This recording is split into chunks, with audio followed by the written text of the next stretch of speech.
Boys நேத்து Mumbai இந்தியன்ஸுக்கும் ஆர்சிபிக்கும் match நடந்ததா? RCB தான் ஃபர்ஸ்ட் பேட்டிங் புடிச்சாங்க. ஸ்டார்ட்டிங்ல அப்படி இப்படின்னு பவுண்டரி அடிச்சுட்டு இருந்தாங்க. விராட் கோலி ஒரு முரட்டுத்தனமான ஃபிளிக்க அடிச்சு சிக்ஸ் எல்லாம் காட்டுனாப்ல. எப்ப மேட்ச் டர்ன் ஆச்சுன்னா, ட்ரெண்ட் போல்ட், பிலிப் சால்ட்டோட சொல்ல முடியாத இடத்துல குறி வச்சு, சரியான அடி ப்ரோ. அவனுக்கு அடிச்சதுல எனக்கு வலிச்சுது. பையனுக்கு மண்ட கோளாறு ஆயிருச்சு. அதுக்கப்புறம் எவன் போட்டாலும் அடிக்கிறான், எப்படி போட்டாலும் அடிக்கிறான். ஒண்ணுமே பண்ண முடியலையே. இவனுங்களும் முக்குன்னு முக்குறானுங்க. அவன் அடி அடின்னு அடிக்கிறான். 11வது ஓவர் ஆயிப்போச்சு.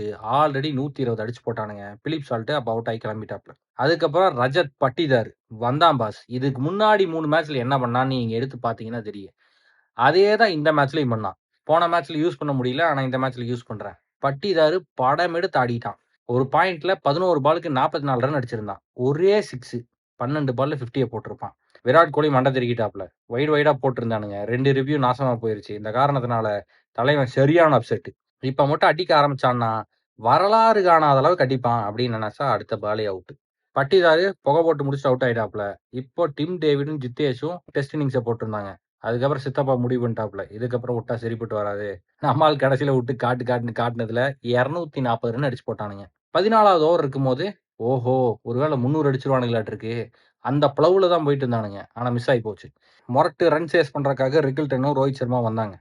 ரிக்கில்டனு சும்மா மொரட்டு சிக்ஸுகள காட்டுனாப்ல. இல்லன்னு சொல்ல முடியாது. ரோஹித் சர்மா அப்பதான் அடிக்க ஆரம்பிச்சாப்ல. எவனோ சூனியம் பண்ணிட்டான். கால் இழுத்துக்கிச்சு.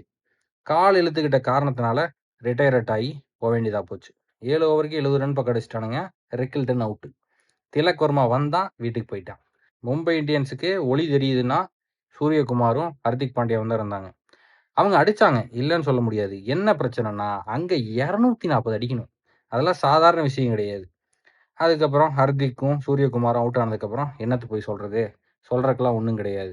ஆல்ரெடி ஆர்சிபி வெற்றின்னு பட்டவர்த்தனமா தெரிஞ்சு போச்சு. இருந்தாலும் ரத்தர்ஃபோர்டு 6 6ஆ அடிச்சு சந்தோஷமா தோல்வி அடையறாங்க.